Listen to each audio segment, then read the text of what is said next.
Matters with your teens. We explore health impacts and home strategies to create a safe space in an unsafe world.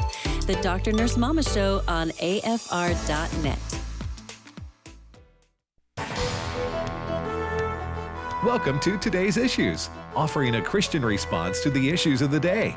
Here's your host, Tim Wildman, President of the American Family Association.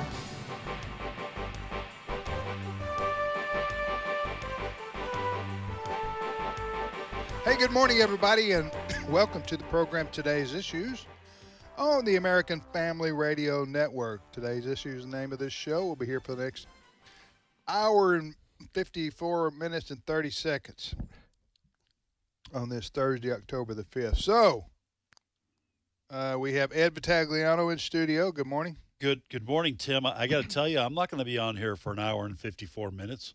That's almost 2 hours. Is that what I said? Yeah. I got to eat lunch. All right. Well, we'll just I don't need to. We'll just cut 30 minutes off. Yeah. How about that? Okay. We'll go with hour and 29 minutes and 30 seconds. Yeah. All right, Fred Jackson, good morning. Good morning, guys. And Ray Pritchard. How you doing, Ray? Oh, Tim, I'm doing good. How are you doing? Doing well. Hey, I was on a trip, 2 weeks ago, Spiritual Heritage Tour. Mm-hmm. And a gentleman there on the tour listens to Today's Issues. And he had you down. He had a dead ringer for Ray Pritchard. Imitate his voice, you mean? Yes. Hello, Tim. How are you? He had it down. He That's had good. Ray Pritchard down, man. That was Ray, funny. I would say that Ray is not an easy. He does not have a voice that would be easy to imitate because it's kind of normal. You want to imitate somebody who has something so distinctive, right? that people recognize who you're doing, like Peter Falk, Columbo or something. Right. That I've never been able to do that, but he has such a unique voice. Yeah, Ray's kind of just an average guy. Thank you, I think. He's just a I was going to say, is that insult? average, middle of the road, nondescript kind of Thank voice. you so much. I think that's where you were headed there. Yeah, it's a compliment, Ray. Yeah, it's a Thank compliment. you. I receive it. I'll take anything I can get today. So there. So Ray and Fred rocking the same color shirts today. There you Today's go. teal, is today teal day. It's just teal day. Yes. And I one of didn't your get the memo. One of your sons, too. Oh, Yeah, well, Wesley was. I haven't seen that. Wesley I've is- seen him this morning. Yep. Teal. We all got the memo. Evidently, I didn't. All right. Thanks for joining us, everybody. If you want to join us on the internet, go to. We have a streaming service that we provide that you can access, and it's called streaming.afa.net. So if you want to watch the show on what Ed affectionately calls that their internet, go to streaming.afa.net, streaming.afa.net. Facebook Live also carries our show. Facebook Live, type in today's issues, and the YouTube thing. We're days away, maybe. Well, we're waiting to see. We kind of wanted to keep that a secret, but I'm not telling anybody. Are you? nope. I'm keeping it. We may Keeping be it in the lockbox. We may be back on YouTube in the next few days or weeks. Who knows? And I am not saying ever again the word that got us kicked off. Spell it. What does it start with, Ed? I. Okay. Anyway, we'll see how that goes. First story, Fred. What is the first story today? Well, let's first introduce this story by taking you down memory lane. Let's go back to 2020. Then candidate Joe Biden asked questions about his policy about the southern border versus what then President Donald Trump was doing. This is what Biden had to say about his policy with regards to the southern border. Again, this was, I believe, August of 2020. Cut one. I would, in fact, make sure that we immediately surge to the border. All those people are seeking asylum. They deserve to be heard. That's who we are. We're a nation that says if you want to flee and you're fleeing oppression, you should come. Trump campaigned on build that wall. Are you willing to tear that wall down? No, there will not be another foot of wall constructed on my administration. Not another foot. he said at that time. Well, here we are, what, 3 years later or so, just a little over that. 3 glorious years. Yes. Economic prosperity and peace. Yeah, and here's the headline this morning. Biden administration now says there is an acute and immediate need for border wall construction. In fact, his administration is wiping clean about 26 various policies, with regards to the environment, the excuse has been used not to build border walls, et cetera, et cetera.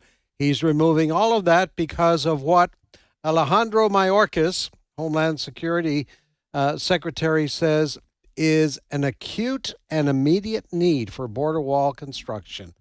What a difference. About 3 years. Is that a quote from him? Yes, it is. He said what now? Let me read it for you. There is presently an acute and immediate need to construct physical barriers and roads in the vicinity of the border of the United States in order to prevent unlawful entries into the United States in the project areas, end quote. Alejandro Mayorkas, the DHS secretary, stated in the notice last night. First, I am going to commend you, Fred. Oh. You for a while struggled with that name. I did. Alejandro Mayorkas. And you're rocking it now. Must be the teal shirt. But that's the same Mayorkas, is it not, who has been before Congress on a number of occasions? Under oath. Under oath, saying the border's secure, no problem, nothing to see here. There is no crisis. There is no crisis on the southern border. This man said just weeks ago. Yeah. Excuse me. Yeah. I don't know why they're doing that. I don't know why he's saying that. It's too late. Well, I say it's too late. I guess it's never too late to stop the illegal immigration into our country by the millions. But he's already let, 4 million people in here?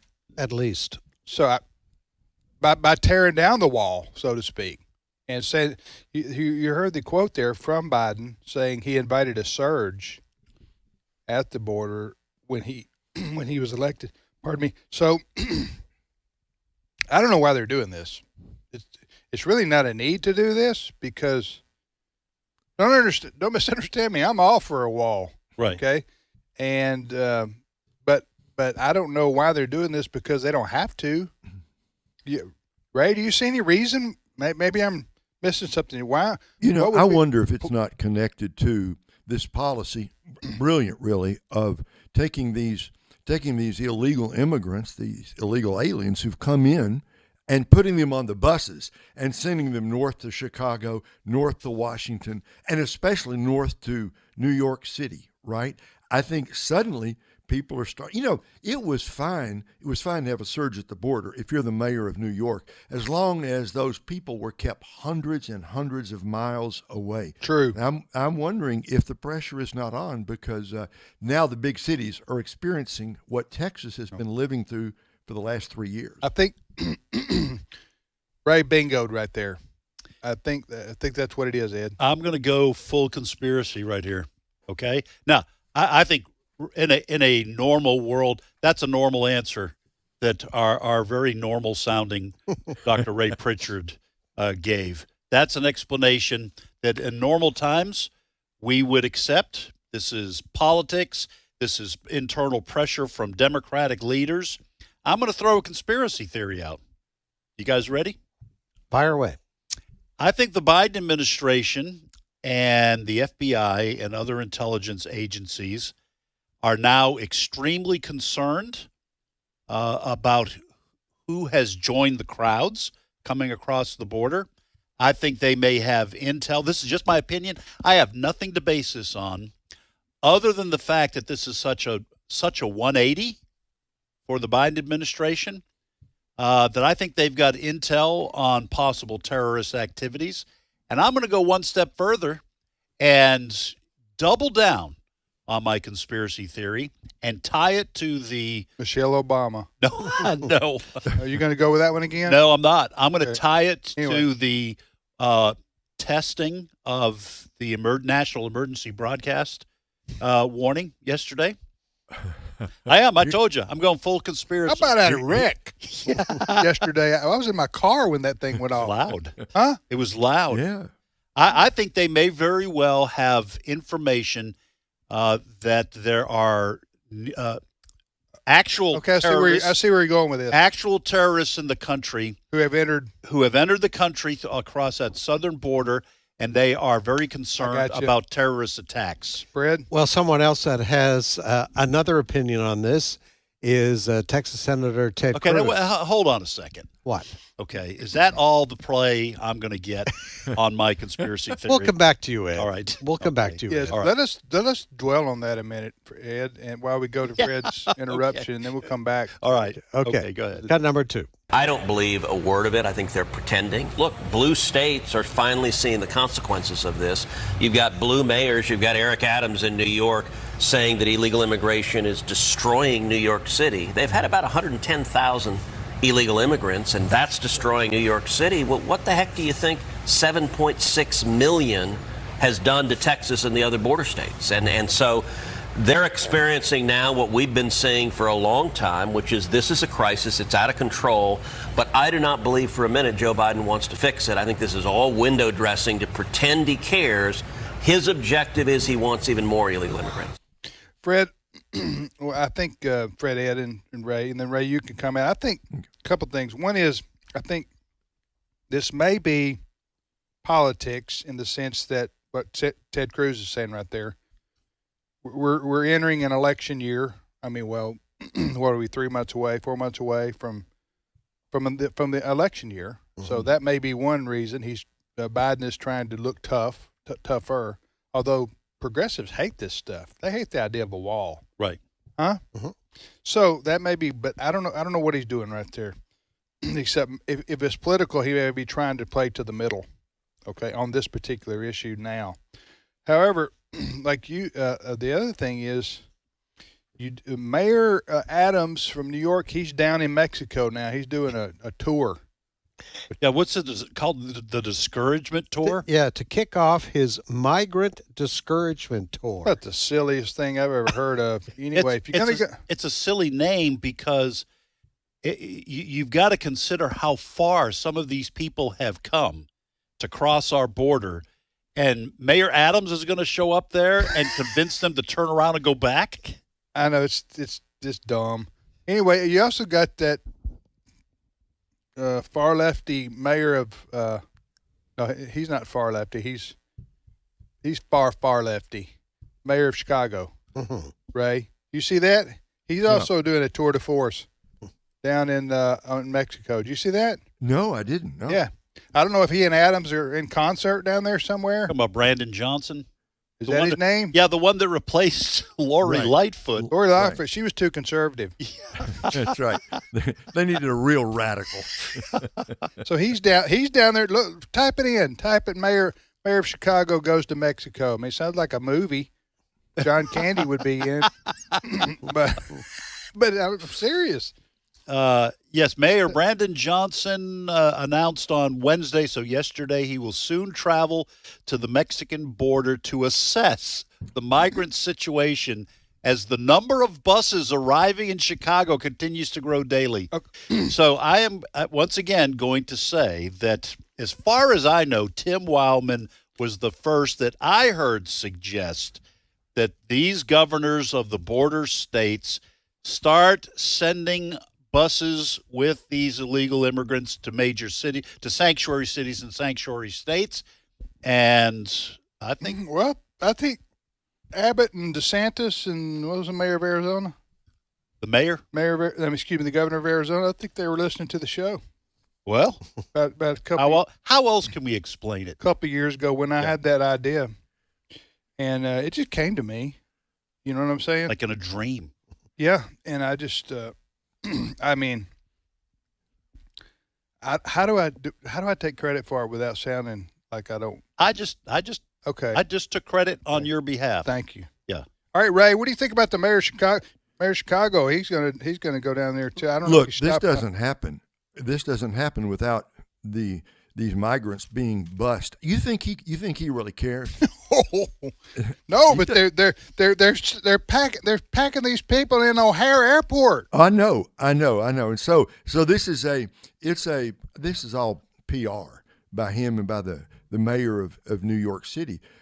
Ed, I got to ask you, can I circle back around to the conspiracy theory? Thank you, Ray. Thank you. I love a good conspiracy theory. Right. So I got the first part, but somehow you got the emergency warning thing in for yesterday. That's the part do you care to elaborate on that? Well, it was a didn't little get it, tongue, Ray? It was You a didn't little get it? tongue. It was a little tongue in cheek on the second part because people were flipping out. Right. Because the national, I guess it's still called the National Emergency Broadcast warning. Did you get it on your phone? It was loud enough to raise the dead. Yes. Yeah. It was kind of tongue in cheek tying it to that because everyone had a conspiracy about, Right, right. it was going to cause, the zombie apocalypse, all kinds of nuttiness. I even heard. Read on Facebook people saying it was going to that you should wrap your phone in aluminum foil, put it in your microwave. What? Some people said set it on low power because it was supposed to trigger something in the bloodstream. Anyway, so I tongue in cheek. You didn't do that? No, I did it. Tongue in cheek, I was tying that to the initial idea that perhaps the Biden administration has some intel that there may be domestic terrorists. Well, you know, Ed, on a very serious note, I mean, we already know that bad actors have come across the southern border, right? We know young Chinese men, nationals. Right. We're not talking. That's not a conspiracy theory. Right. That's a fact, right? Right. So it's entirely believable to me that they have heard that a cabal, is that the right word? Some group of bad actors are trying to are about to come over. And who gets blamed if there is a terrorist act? Oh yeah, that originated coming across Biden that and the border. Democrats. Sure. Yes. Let me just say this too, and then we can move on to the next story. It could be as simple as this, guys, or at least this is the primary reason why Biden is suggesting or saying something about a barrier. They don't want to say wall, do they? Right. They just don't want to say wall. It's not a wall. It's it's a barrier, physical barrier. Anyway, and the mayors of New York and Chicago are going down to Mexico. The governor of New York, Kathy Hochul, remember she just said this week, we've got to stop this. We can't. Yeah. Here's what I'm saying. It could be as simple as this: the citizens of Chicago and New York are getting ticked. Mm-hmm. And they're seeing this problem growing, and it's every day. It's interfering with their lives, and they're sick of it. And even though they vote Democrat, right? They may have a different kind of Democrat to vote for next time, or they may, I don't know. Half of them may say I'm going to vote for Republicans over this issue alone, because let me tell you something. It is interfering with Chicago and New York. It's interfering. And other cities too, Boston, Philadelphia, others.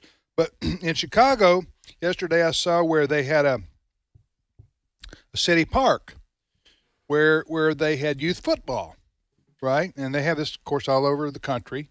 Well, the youth football was shut down because they were building I don't know if it was a tent city or whatever, to house the heard about this illegal immigrants who were flooding Chicago. Mm-hmm. Okay, think about that. If that's happening in New York too, they're using abandoned schools and places. They can't find soccer fields. Soccer fields. Well, they're shutting down the youth soccer in the community to build places for these. You don't folks. think that's going to upset even Democrat parents? So the parents are getting mad, angry. That filters out across the city, across the voters. And so it could be as simple as that. Go ahead. Oh, yeah. Heard a report this morning at our newsroom meeting, that in Philadelphia, apparently the Army-Navy game is coming up pretty soon. Yes, Army this weekend. This weekend? Yeah. People who made hotel reservations. Wait, excuse me. I'm sorry, Fred. I apologize. The Army-Navy football game is traditionally the first week in December. Right, right. People who made hotel reservations in Philadelphia for that are getting notifications that their reservations are being canceled because they're going to use the hotels to house illegals. That's insane. That Right. is insanity. This is all Biden's fault. Yes. Absolutely. And the Democrat Party. Every bit of this is their fault. Yes. Every bit of this is. They created this. They created it intentionally. Yes. And by the way, I was just listening to a report before coming into the studio. Do not think for a moment that this wall that they're now saying they're going to build is anything like the Trump wall. Because remember back a few weeks ago, we had the story that Biden administration was selling off all the steel that was laying around. That's true. This is going to be a temporary wall that they can move. They're building, this one is supposed to cover about 20 miles. This is a temporary wall. I don't know, made of rubber or something, and they can move it around if they want. Is it on wheels? Oh, who knows? Let me ask you guys something here, because I know you guys are all high tech. That's us. Ray, you're up first. So Ed's my go-to guy for, I am cutting edge technology. I mean, just because my son is an IT brain. Because your office is closest to mine. I don't want to walk any further than 8 feet to ask a question of somebody besides myself. All right, lay it on me. So here's the question. We all know people who have electric fences for their dogs. Yes. Am I right? Mm-hmm. Right. They're invisible fences, mm-hmm. but they keep the dogs in from wandering the neighborhood. In my own experience, until the battery runs low. But go ahead. Or they go out into, you don't want your dogs going out into the street, but you want to let them out in your yard. You have an electric fence. I don't understand why you can't have modern day technology, why you can't have an electric fence for as far as you want to have it. And it serves to deter people. I'm sure it does. I'm sure it does deter people. Well, what's wrong with what is wrong with what I'm suggesting? Because these people are not dogs. Okay. First of all, I got an answer. I got an answer for all your. Okay. All right. So let me at least. But go ahead. You lay out your argument for why a Christian ministry should not be advocating for an electrified fence. First of all, the electric fence you're talking about for dogs requires a collar on the dog, okay? That's what actually performs the task of shocking the animal. So instead, since we can't outfit all these people with collars, okay, you're going to have to electrify the fence with sufficient amperage. Boy, I'm just grabbing a I'm just word. Take my spanking. Okay. Go ahead.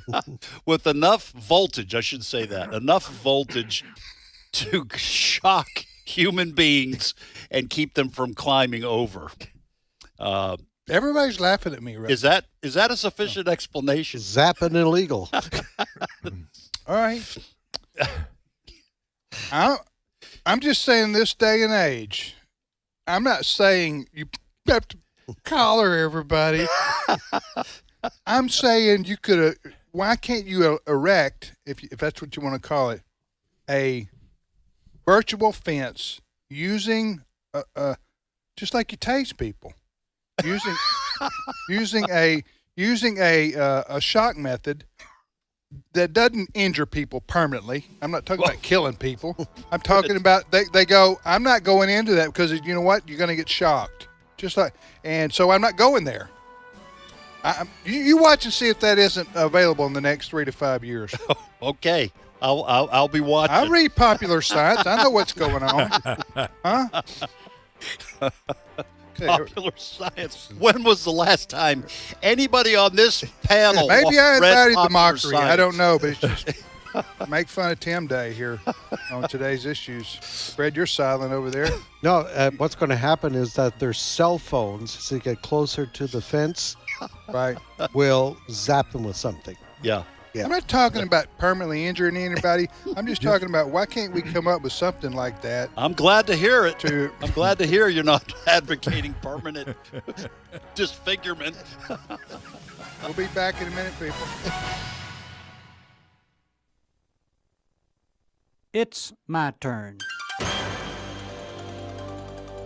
Here is your host for My Turn, Don Wildman.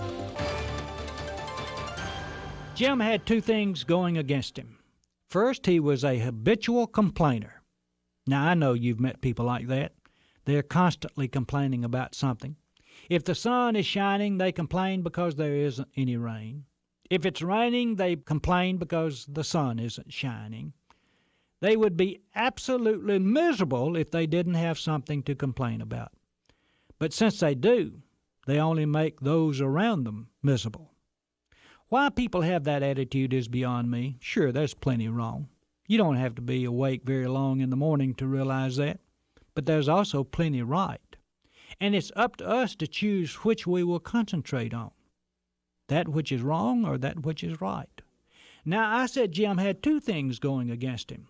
The other was that he was stingy. He wanted to keep every penny he ever had, and he was constantly complaining about having to spend any of his money. I bet you've met people like that. Stingy, I mean. Of course, now, I know none of us are stingy, but we know other people who are. You and I have a healthy attitude toward money.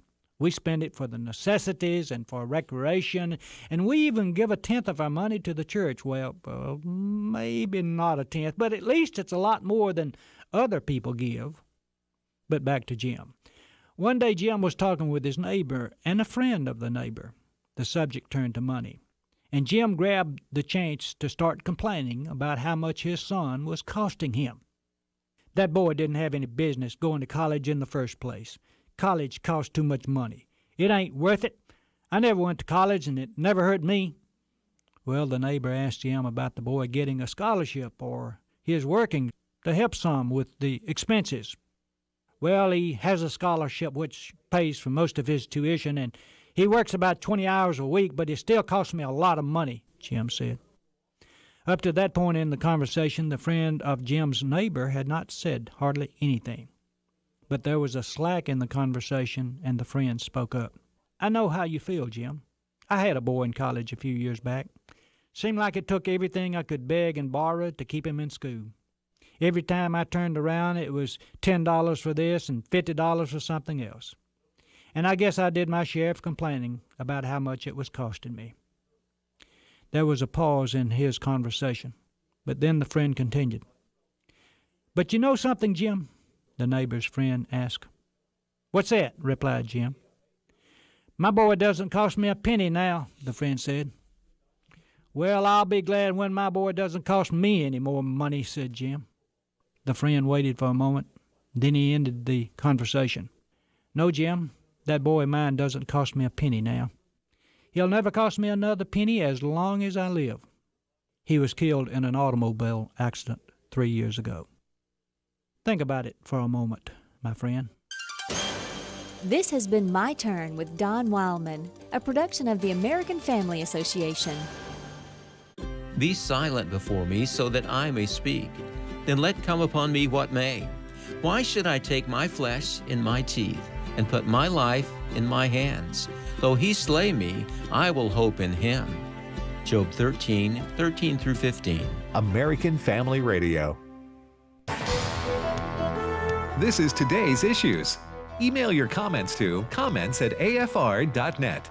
Past broadcasts of today's issues are available for listening and viewing in the archive at afr.net. Now, back to more of today's issues.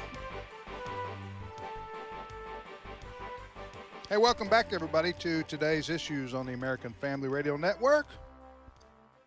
Tim Wildman here with Ed Battagliano, Fred Jackson, and Ray Pritchard. Where were we? Ray, what's your well, during the break, I mentioned something I told you yesterday. Yeah. The surefire way to stop illegal immigration across the southern border is for us to basically bribe Mexico to stop them at their southern border, because Mexico doesn't play in terms, they will arrest people who try to come into their country illegally unless they know they have a sure path into our country. So we just pay them. We just pay Mexico. We say, you stop them at your border. Otherwise, as President Trump outbid did, the cartels. What's that? We outbid the cartel. We outbid the cart. Yes. Outbid the cartels who are making money. Are now trafficking and drugs and everything, and allowing the people to pour in by the millions into the United States illegally, right? With the aiding and abetting of the cartels, because cartels make money. Right. They make money out of this. And, Ray, Mexico is, I'm not indicting all the people, but Mexico's reputation is one where of corruption in the government, right?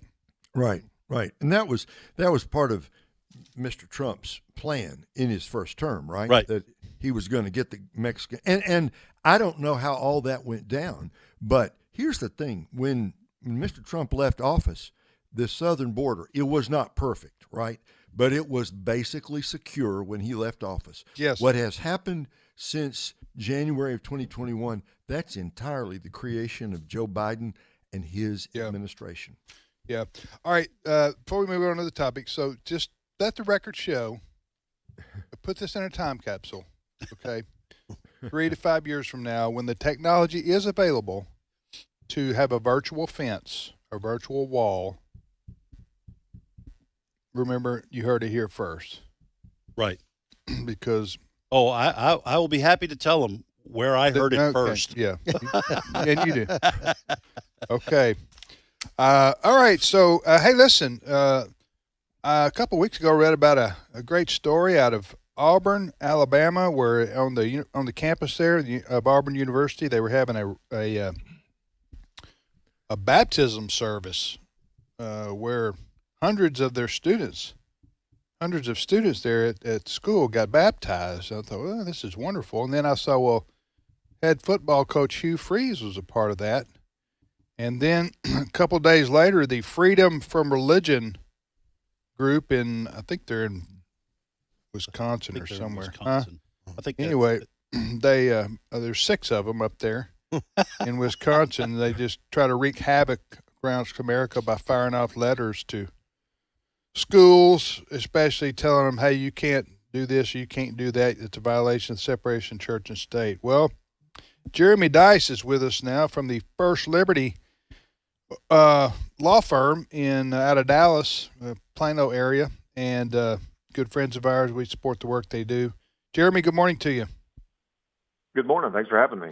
Thank you. So fill in the blanks there, or the what's missing from the story I was telling about what happened at Auburn.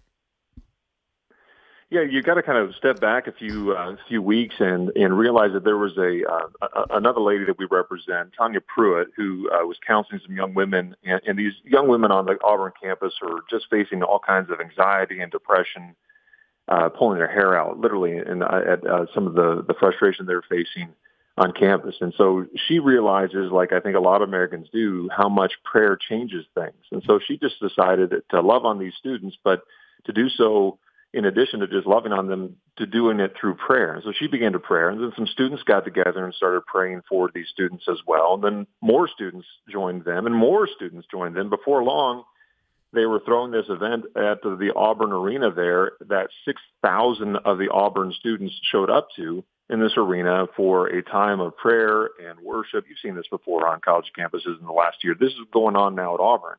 It was so moving that at the end of it, a student said, look, I'd like to be baptized. And evidently they're more Baptistic than Presbyterian at Auburn because they didn't have any water beyond a water bottle in the arena. So they had to walk out of the arena and into the pond next door. And they started baptizing first one student. And then by the time it was done, there were 200 plus students who had entered the waters of baptism there in the pond. One of the students was a football player at Auburn. And he asked specifically, in addition to the pastor doing the baptisms, whether Hugh Freeze, who is a noted and outspoken Christian, if he would participate in that as well. And Hugh Freeze said, of course I would. Well, of course, that then led to the angry letter that you talked about from this organization that they wanted to have Coach Freeze and many others chastised for daring to be, a Christian at a Christian event doing Christian things. Well, of course, that's not a problem at all. And thankfully, Auburn has taken no disciplinary action against Coach Freeze. They shouldn't do so anyway. And everybody that's... Well, he hasn't lost to Alabama yet. Well, that would be Fair that enough. would be for that'd a be different for something reason. else. Oh, my bad. Okay, Yeah, go ahead.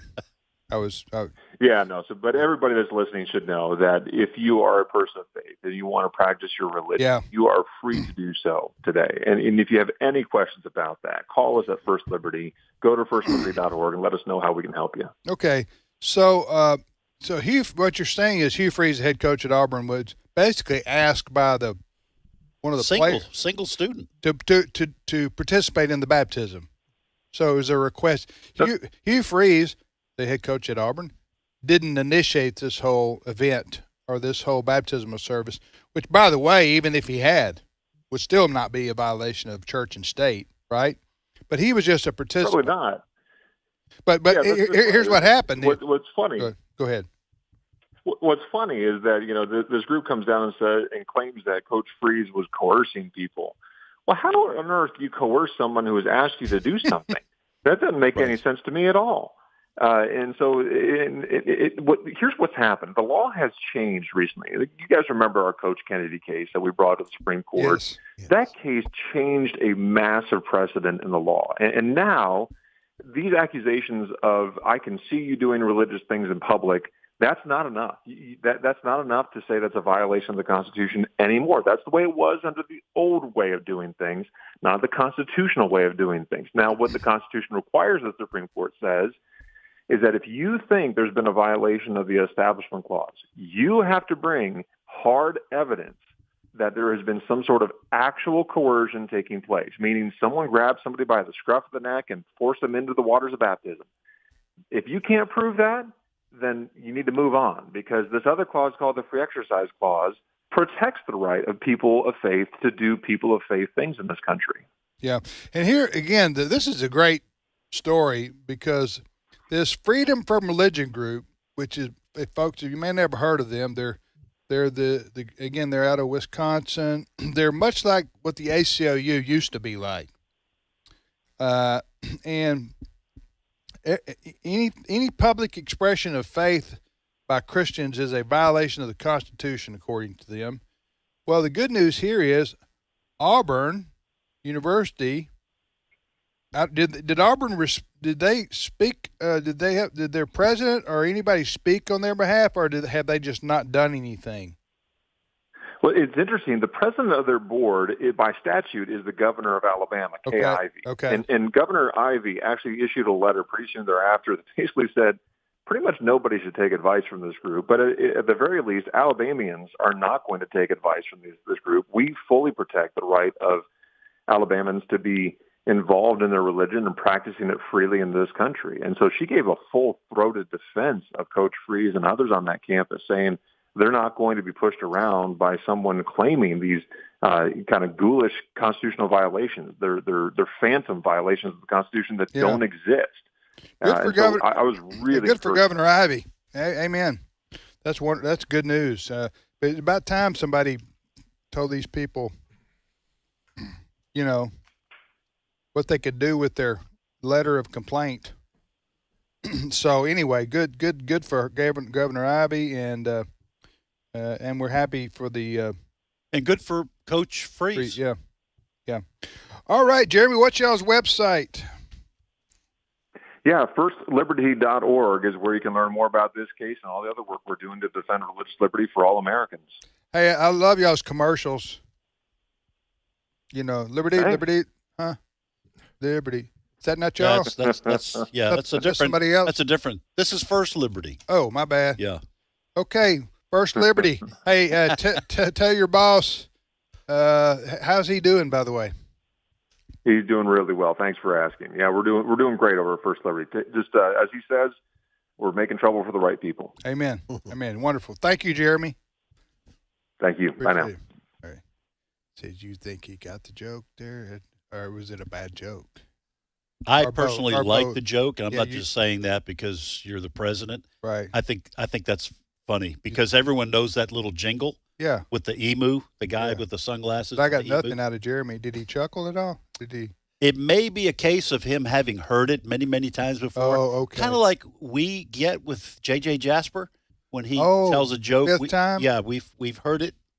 So I I don't know. Ray, did you see what I was doing there? I saw exactly what you. I thought you got a little bit of what I would call a sympathy chuckle. You know, Which I get all the time from my wife. Now when I tell a joke, I get that same kind of reaction.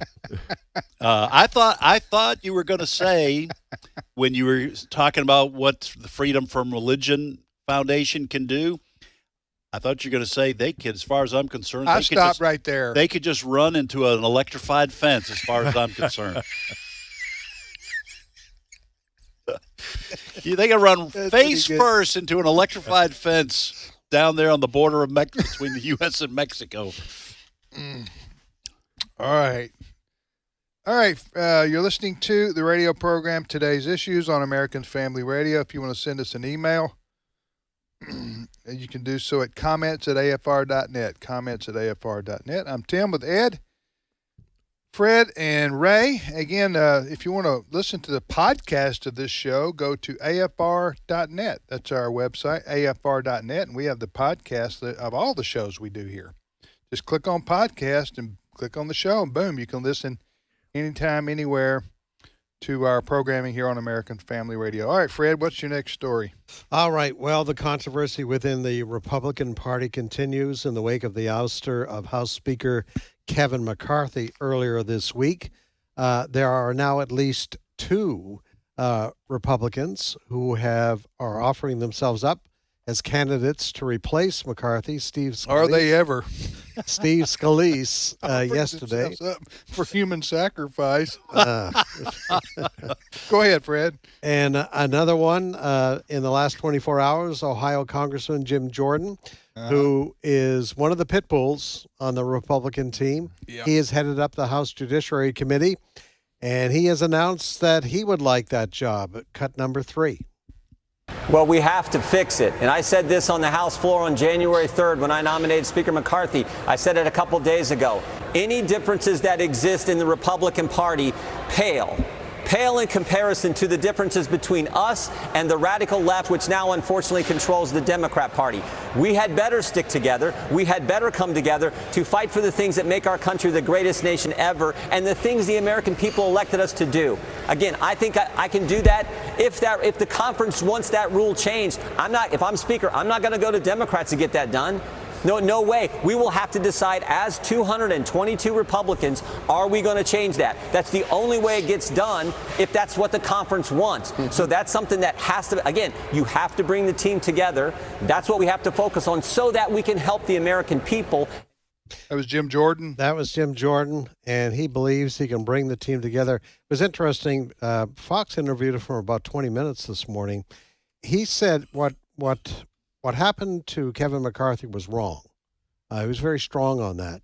But he believes he has enough in the way of people who would support him amongst the 8 that did not support McCarthy. 8 Republicans. Well, they joined the Democrats in kicking him out.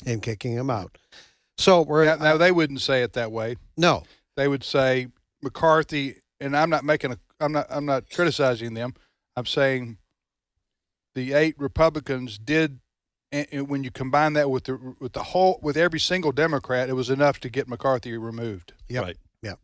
So people like Steve Scalise and Jim Jordan believe they have enough in the way of good credit amongst those two factions to bring them together.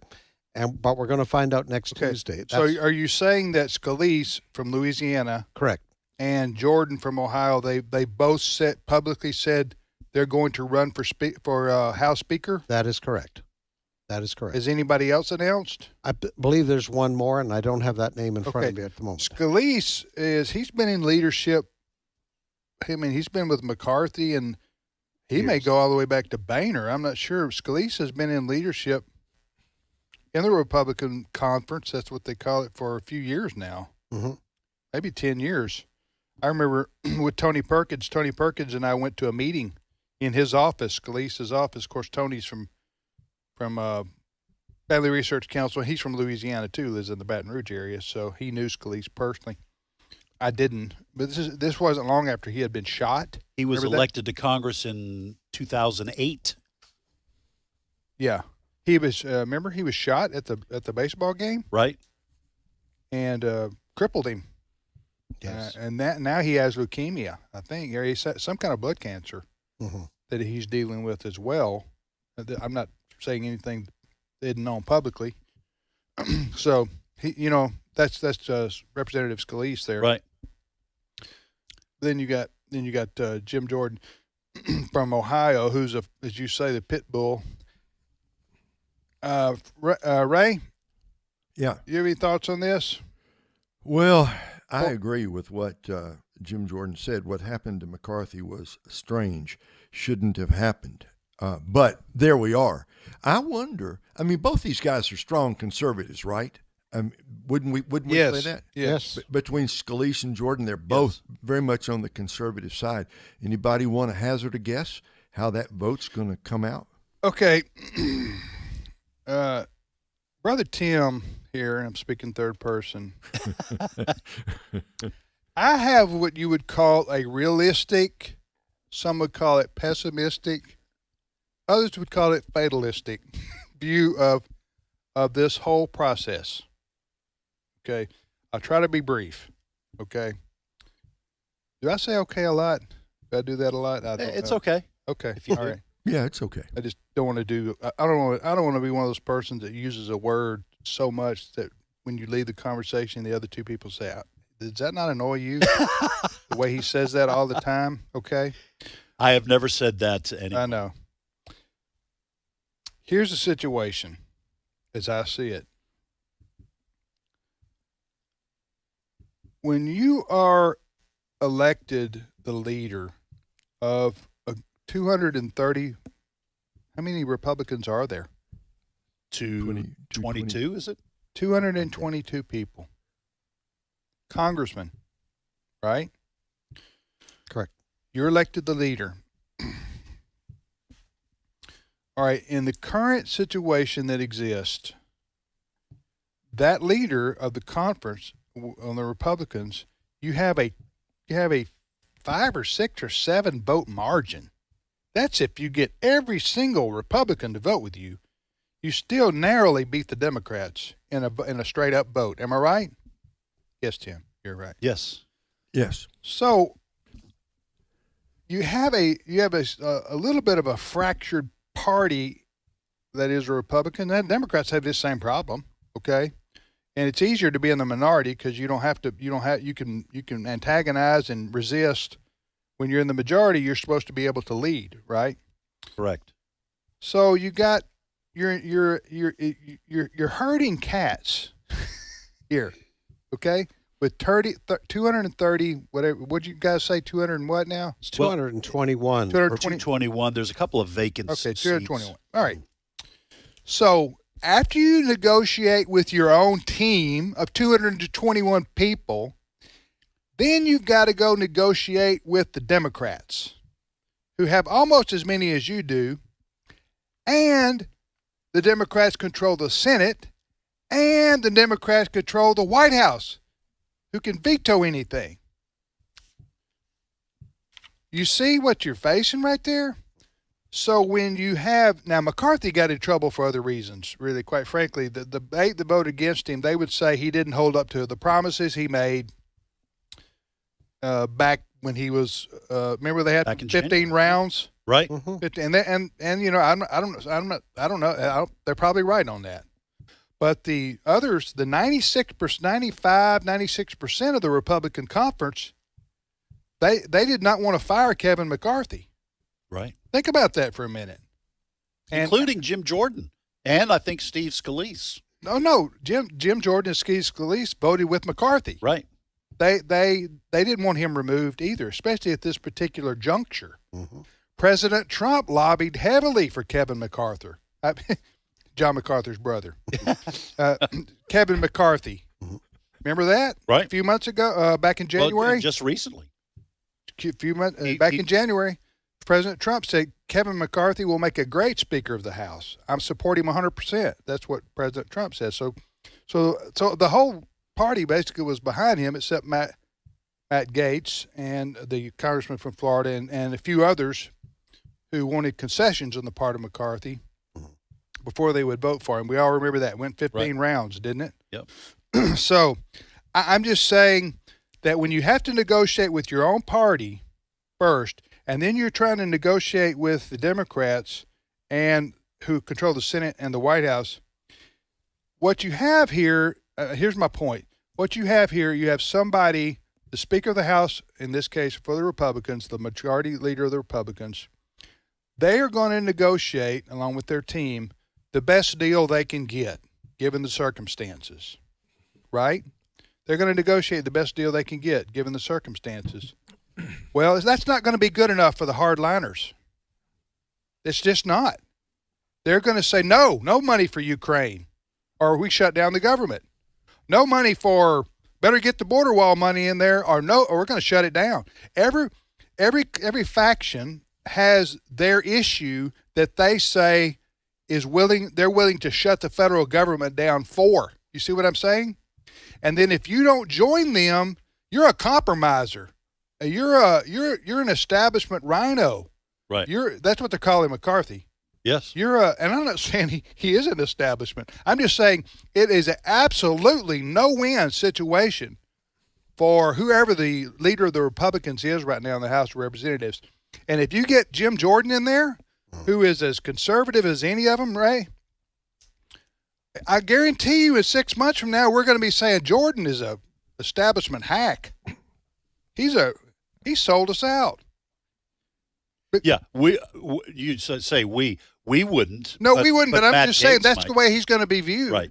Because every single Republican leader since Gingrich has been viewed that way. Boehner was viewed that way. I'm not defending the guys. Paul Ryan. So I'm just telling you the way it is.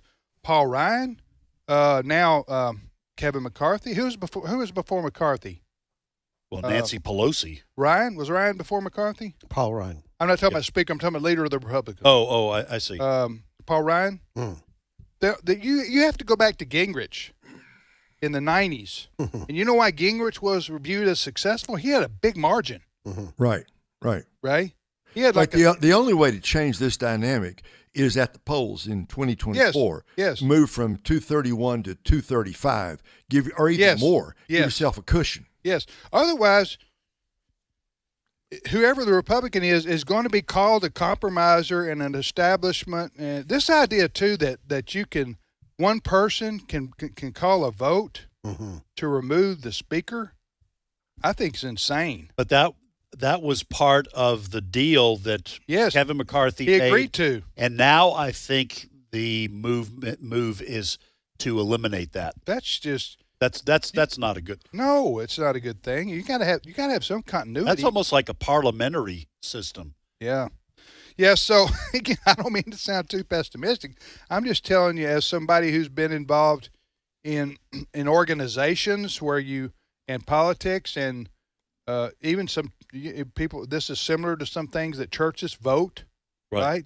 Trying to get a consensus on anything is oftentimes difficult, and if you're the leader of a party negotiating with the enemy, then there are those behind you that are going to say you're not doing a good enough job, and you're going to get criticized every day on that front. Yeah, and I'm surprised Jim Jordan's running. And let me tell you another thing: the Republicans, the vast majority of Republicans, they don't want a hardliner. They may say they do.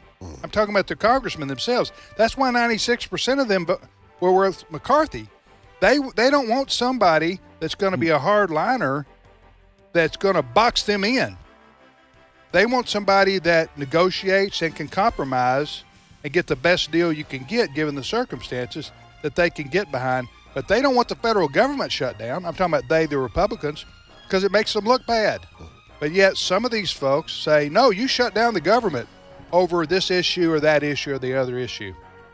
I'm just saying that's the reality of what anybody who would take the speakership is facing today. We'll be back in 5 minutes.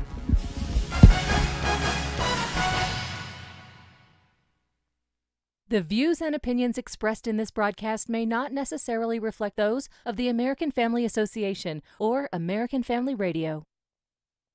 Faith, family, freedom. American Family Radio. All God asks of you is faithfulness. Headlines in USA Today, did you see it this morning? All the odds against us. Faithfulness is the word. There's a place for you on the battle line. Engage in the fight for America's families. Visit AFA.net and then take your position. A message from the American Family Association. This is American Family Radio, a listener-supported ministry of the American Family Association.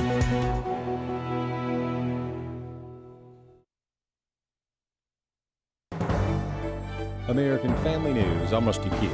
The top three candidates for the job of Speaker of the House are Jim Jordan of Ohio, Steve Scalise of Louisiana, and Kevin Hern of Oklahoma. Virginia Congressman Bob Good explaining why he voted to oust McCarthy. In addition to failing to cut spending to the pre-COVID levels that he promised to do, Speaker McCarthy, and deliver our bills to the House floor for a vote, all 12 of them before the deadline, we didn't do that. We didn't bring a balanced budget to the floor to vote on, as he promised we would do. But then the debt ceiling, we totally caved to the Democrats on the debt ceiling. We gave an unlimited increase to the debt ceiling through January of 25, taking our national debt from, at that time, $32 trillion to what will be probably $36 trillion by the time we get to January of 25. He did that with predominantly Democrat votes. Conservative political pundits are praising the acting Speaker of the House for ordering Nancy Pelosi to vacate her palatial office. Chad Groening has more. In the wake of the historic ouster of Kevin McCarthy, North Carolina Congressman Patrick McHenry was named interim Speaker. And his first order of business was ordering Pelosi and former House Majority Leader Steny Hoyer to vacate the special offices they occupied during the previous Democrat-controlled Congress. Gary Bauer is chairman of the Campaign for Working Families. When McCarthy got elected, he didn't make Pelosi move out of the Speaker's office.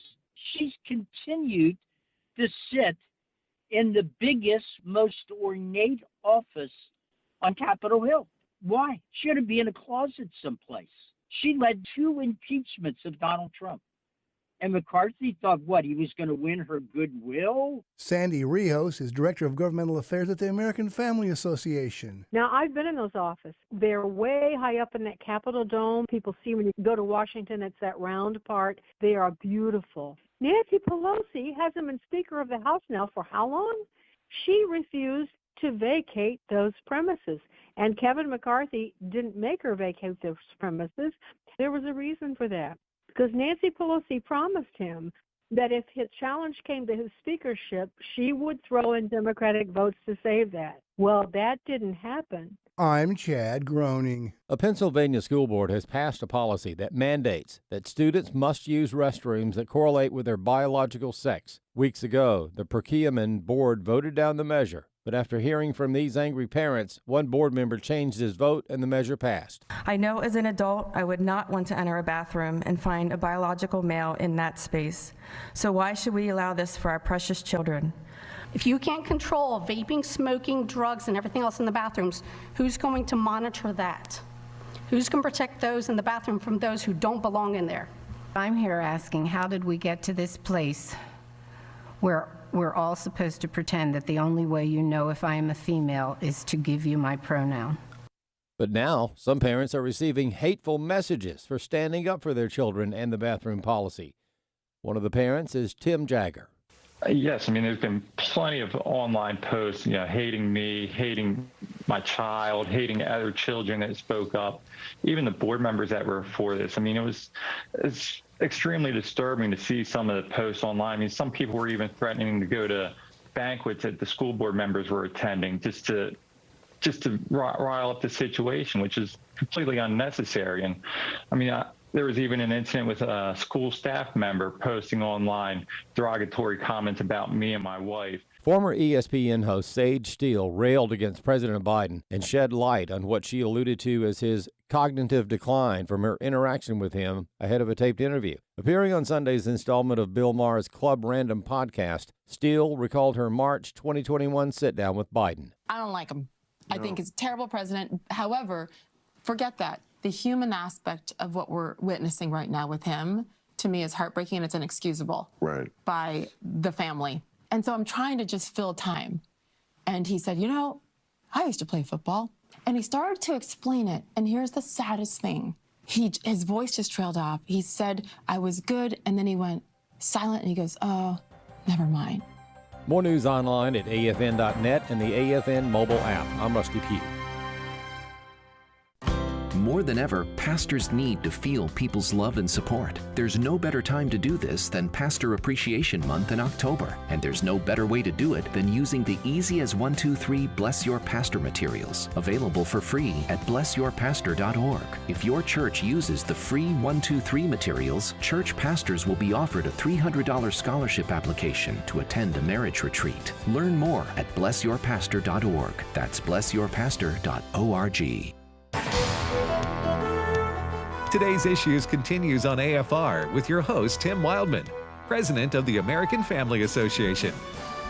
Hey, welcome back, everybody, to Today's Issues on the American Family Radio Network. Tim here with Ed Battagliano. I'm Tim Wildman. Ray Pritchard's in Kansas City, KS. We're in Tupelo, MS. And Steve Paisley Jordahl joins us now. Good morning, Steve. Good morning, everybody. So did you hear any of our discussion at all last hour about the fence, about the electric fence? Tim, yes, idea. I was with laughing. Ed. You were laughing at me too? Well, I was with Ed about how are we going to get collars around all these people, hand them out down at the pass down in Mexico. Yeah, I had no moral moral problem with it. It was a logistical problem. Before somebody puts it out on the internet that. I'm not for being inhumane toward people, even if they're coming here illegally. Don't misunderstand me. So I just wanted to say this, and then we can move on. I'm just saying that in the next few years, technology will become available, if it isn't already. Military uses a lot of technology that the general public doesn't have access to for several years, right? We all know that. I'm just saying that technology will become available for us to have a virtual fence.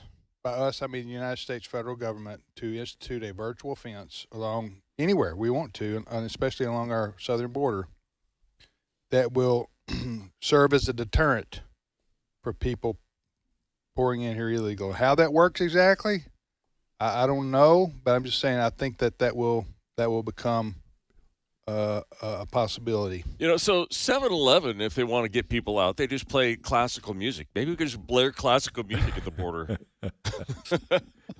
I kind of like classical music, because I'm not going to go down there. To find some music that is generally well, not I like it in by small doses. Let me just put it this way. I can't listen to that all day, but I like the classical music in small doses. All right, what's your first story, Paisley? Before I get to my first story, I was cleaning up my garage yesterday, and I came across something I wanted to give you, Tim, because I'm not going to be using these things very soon. So, okay. This is a big bag of old golf balls. You can. Where did you get these golf balls? In my garage. They were in a box. But are they yours? They were. Now they're yours. Oh, you quit playing? Well, I haven't played in a long time. Okay. His wife won't let him. This golf. Our first date was actually a golf. I take that back. I withdraw. These are my kind of golf balls. You know why? Because they're used. Yeah. Well, my brother-in-law buys these $5 golf balls. Of course, he hits it in the fairway. I also have a bag. I forgot to bring it. It's hockey pucks. So I'm not using them anymore. I have an odd way of keeping score when I play golf. I keep score by the number of balls I lose. So if I lose 3 balls in a round, I have scored 3 under. I'm sticking with it. That's good. Yeah. That's good. I like that. Right. All right. Hey, I know you guys started the last hour with some throwback, some old audio of Joe Biden in the day talking about the wall and how it would go. Well, I want to go back. I want to revisit. We're not going to revisit it, but we're going to play. I have some old Joe Biden as well. This was candidate Joe Biden during the 2020 campaign. He was asked by a reporter about his mental capacity, whether he was going to take a cognitive test. Cut 11. Have you taken a cognitive test? No, I haven't taken a test. Why would I take a test? Come on, man. That's like saying before you got in this program, if you take a test where you're taking cocaine or not, what do you think, huh? I am very willing to let the American public judge my physical and mental my physical as well as my mental fitness. Well, is this CBS where he Harold Barrett challenged the guy to do push-ups?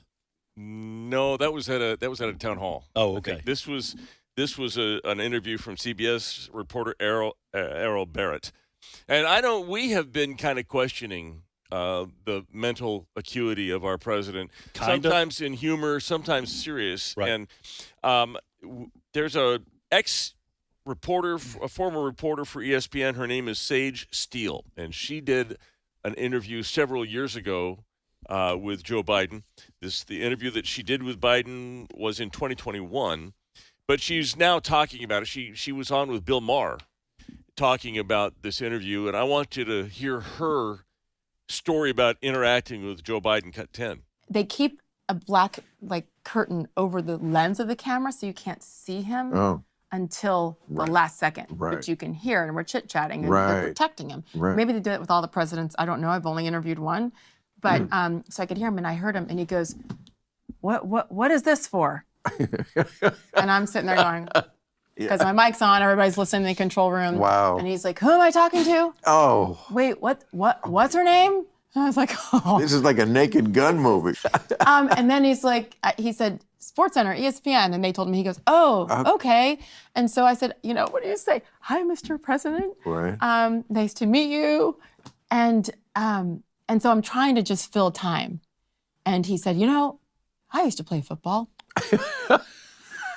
And so he started to tell football stories of his greatness.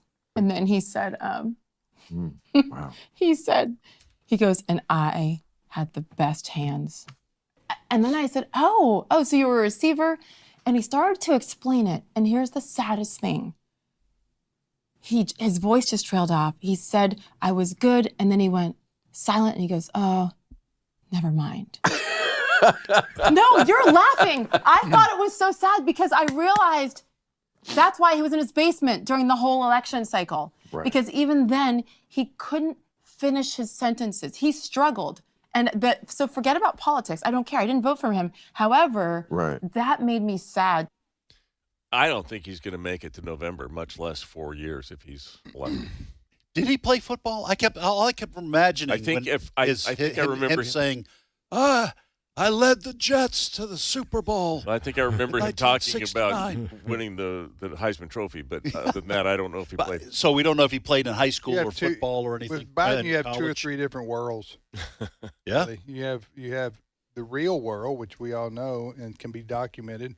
Then you have the world in his mind. Yeah. Which is sad, but he just makes stuff up, right? That maybe he thought really happened. I don't know. This is from Wikipedia. He graduated in 1961 at the University of Delaware in Newark.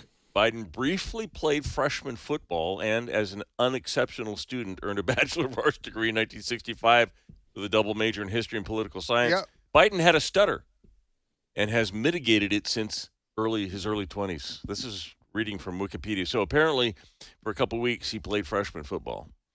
Well, the other day he said he was the 4th man on the moon. On the moon, yeah. Well, he was the 4th man in the spaceship that Apollo 1 that went to the moon. You don't want to be any of the astronauts on Apollo 1, believe me. Apollo 11 was it? Which Apollo was it that finally made it to the moon? 11 was the one that landed. 1 was the one that caught fire on the yeah. Is that the one Tom Hanks movie? No, that was Apollo 13. Okay. Anyway. And then you got Joe Biden's own world in his mind. No, the factual world. Then the factual world is the one in which his German Shepherd continues to bite people. Yeah. Well, that's another story. Yeah. Then you got the third world is his intentionally making stuff up. Lying. Yes, lying. Intentionally. Yes, that's the polite way of saying it. Intentionally. I call it Pinocchio land. That's what I call it. So anyway. Listen, let me just say, in defense of the president, okay, in his career, he was a gifted politician. Liberal. No, I'm saying he overcame a stutter, all kinds of things. He got reelected over and over again. He was a gifted politician, but he is not anymore. And that is why we bring these kinds of things up. And this is why this Sage Steele, which I'm just going to say that's one of the all-time great journalist names Isn't it? Yes, a detective. She could be a detective and have a Well, show. she could also be lead singer for a rock band. Yes, with true. that name. So what we're saying is that President Biden is no longer competent to carry out his task. Everybody knows that. And we're not saying he was always incompetent, okay? Because he was now I despise his politics, but I'm just saying in terms of he was an excellent speaker, he was an excellent debater throughout his career, and he could plagiarize with the best of them. Plagiarize with the best of them, and so I just want our listeners to understand we are saying he is no longer competent for the job, which happens to be perhaps the most important political position in the world. Yeah, Ray, do you think he's going to make it to November? You mean live? No. In the race, make it as a candidate. Yes, Still I think in the he'll race. make it to November this year. I think he's got another month in him. I don't see how he makes it to November 2024.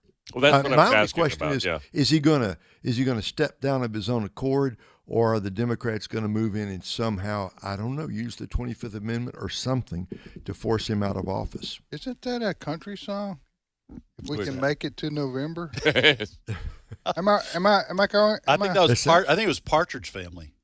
No, look it up. If I'm not looking that up. Not Partridge Family. I think I'm on to something right there. If we can make it to November, are you being serious? Well, to one of the embers, March. And I think we can make it till November. I don't. It's Cowsills, I maybe. think that Sounds song was like meant for Cowsills. you, Steve. The Cowsills. But heard yeah, that name the in a high while. the high pitch. But you did well there. But that's not the song I'm talking about. No. All right, so we'll see what, and yet he's polling. I think Americans have pretty much come to a Republican-Democrat divide, and they don't care if the candidate is a vegetable that they have to vote for. As long as it's not a vegetable named Trump. I don't know if it's a radish or a celery stick. It doesn't matter as long as it's not a member of the other party. Do you think we're about there? By the way, what you just said, someone sent around, I am looking up, if we can make it through December. Okay, well, there you go. Merle Haggard. There you All go. right, I'm going to give you a Okay. fist bump on that. I knew I remembered that. You are without, nobody can match you when it comes to remembering songs from yesteryear. Songs that are so obscure. I've never heard that. It's So that was Merle Haggard? If we can make it through December. There you But go. someone sent around a little graphic, a meme with a soup can with Joe Biden's face on it, and it said Campbell's vegetable soup. So that was pretty. It was pretty funny. Not that I'm just not that I'm making fun of anything else. I'm just saying. So Do you think? listen, that, I hope I can do make you it to think that- December. Do you think that President Biden is on top of this German Shepherd biting problem at the White House? Well, No. Steve, you got the latest update on that. Well, Commander, according to the White House, What Commander's the name of the dog? the name of the dog, Commander, is a German Shepherd that was, and it's being spoken for by First Lady Jill Biden's spokesperson, Elizabeth Alexander, who said Commander is not presently on the White House campus.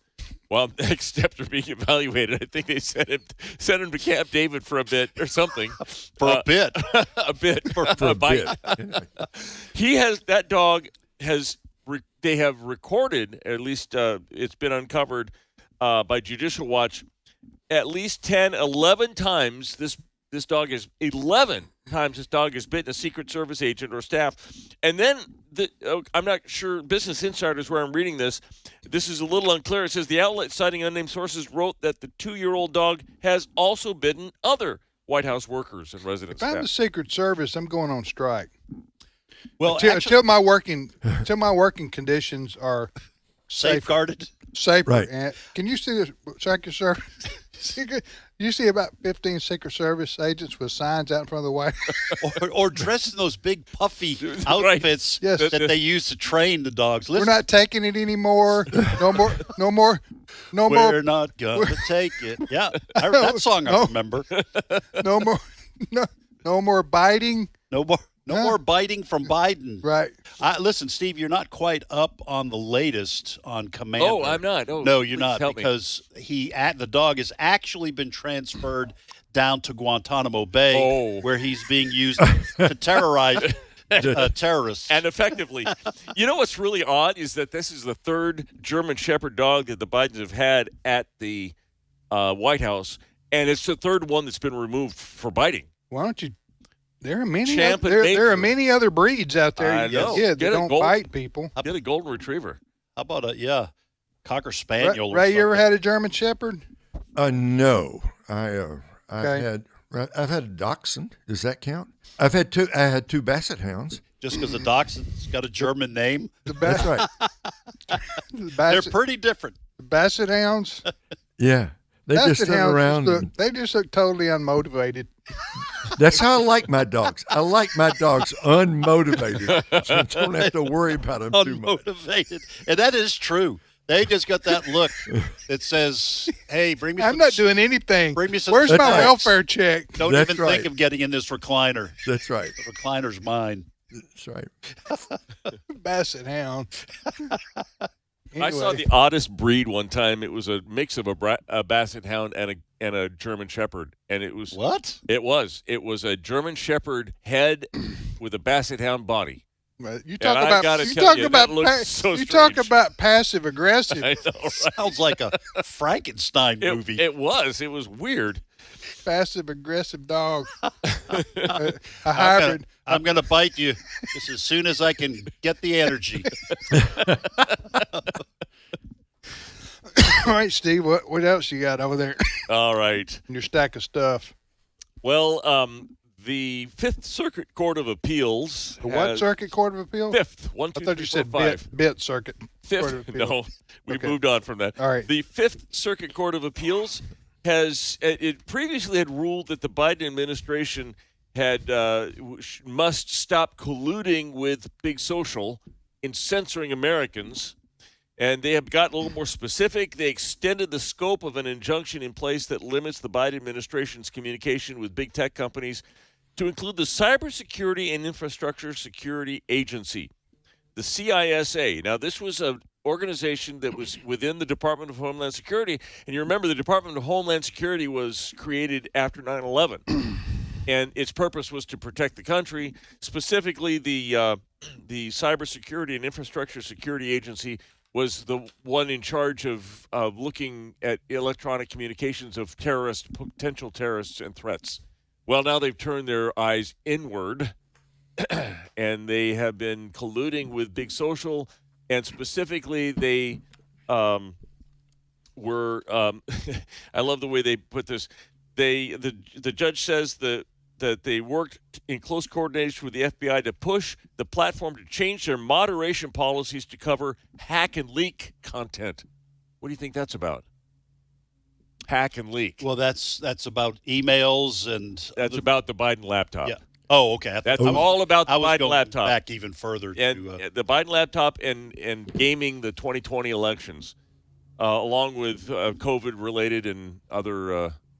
Who's this now? What agency is this? It's part of the Homeland Security. So you're saying the bottom line is the Fifth Circuit Court of Appeals, which is a appellate court, a federal appellate court, one level below the Supreme Court, said that they ruled that their ruling was what? They have extended or increased a injunction saying you cannot talk to or collude with Big Social, and specifically they're saying the primary agency within the Homeland Security that is doing this is something called the Cybersecurity and Infrastructure Security Agency.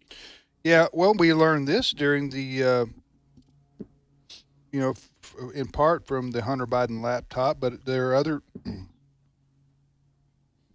other seems like, if I remember correctly, ways we learned this was that the big social media companies, that is Facebook and Twitter, prior to Elon Musk buying Twitter, I should say, and others, I'm trying to think, Google maybe, what they were doing, those companies and others were doing, because it was learned later, and Mark Zuckerberg just outright admitted to it. That they were taking whatever the CDC said was gospel, and they were regurgitating it. All those social media, big social medias and their platforms. Not only were they regurgitating it and spreading it, which is their prerogative, okay, they were censoring people who objected to whatever the CDC said or had an alternative view. Right. And that's where Elon Musk got upset about. And Mark Zuckerberg said, yeah, we were just, whatever the CDC said, that's what we went with. We didn't question it. Now, I think Zuckerberg I didn't see the interview. I saw the written word of his comments, but it sounded like Zuckerberg regretted that. Giving the CDC just, it may have been another agency or two. I forgot who, Dr. Fauci and World Health. It was also National Institutes of information about elections that the government viewed as misinformation. If you question the 2020, question the 2020 election, yeah. Anyway, so the bottom line is what we can't allow to happen in this country going forward, and you'll have to fight the far lefties on this because they believe in total control, right? Because they think their message is the only one that should be allowed. Anything else is, quote, misinformation, or you're for burning the planet up, or you're for, you know what I'm saying? Right. When America really is, you have the freedom and liberty to say what you want, even if you're wrong. And you shouldn't be penalized because you question something the CDC says. But that's why this court, this Fifth Circuit Court of Appeals, said that the federal government had, quote, likely violated the First Amendment, end quote, because you said we have the freedom to believe and say what we want. Well, not if the federal government is using social media, private companies, as an extension of their power to suppress speech. Yes. I'm impressed you memorized the decision. I did not. I'm looking at a CNN story. But yeah, that is scary because then you become a totalitarian country. You become communist China, or you become a country like Saudi Arabia, for example. Right. Or Russia to a certain extent. I don't know how much freedom of press you have in Russia, but you know what I'm saying, where you become a totalitarian dictatorship. If the federal government can tell the private companies what they can and can't allow or can and can't say in the name of public safety, or that you can come up with a lot of reasons why you want to censor. You never heard the term opposition. Misinformation until about 2021. Yeah, right. Misinformation. Remember Biden wanted to form a department of misinformation. Yeah. Remember that? Right. He got the lady slapped down there too. He wanted to be in charge of that, and that was stopped. The New York Times, I think she was. Yeah. Go ahead, Steve. You got 2 minutes left. Hey, did y'all talk about these people? Actually, got 30 seconds. Would you have something, or if you want? Well, I just noticed. I wanted Ray. Ray, you've cruised. You've been on a lot of cruises, right? I have. Yeah. Did you see where some couples, some people are decided to spend their retirement on cruise boats instead of? From Australia, they booked 51 straight weeks of cruises because it was cheaper to do the cruises than it was to be in a rest home or a retirement home in Australia. So my question to you, Ray, would you want to do 51 consecutive weeks of cruising or no? If that was the choice between that and a rest home, put me on the big boat. Hey, I'll be right next door. But Diane and I'll have the cabin right next door. There you go. Those are our choices. Give me the big boat. Hey, Ray, you going to be in town next week for our show? Yes. Oh, yeah. Yes. Looking forward to seeing you. So you're going with the Royal, what do you call it? Royal Caribbean? Royal Caribbean over Pleasant Valley Rest Home? Is that what you Yeah, and it's not really that. It's not even that hard close. of a Not decision. even close? You eat much better on the big boat. Boy, do they. All right. Have a great day, everybody. We'll see you tomorrow for Trivia Friday.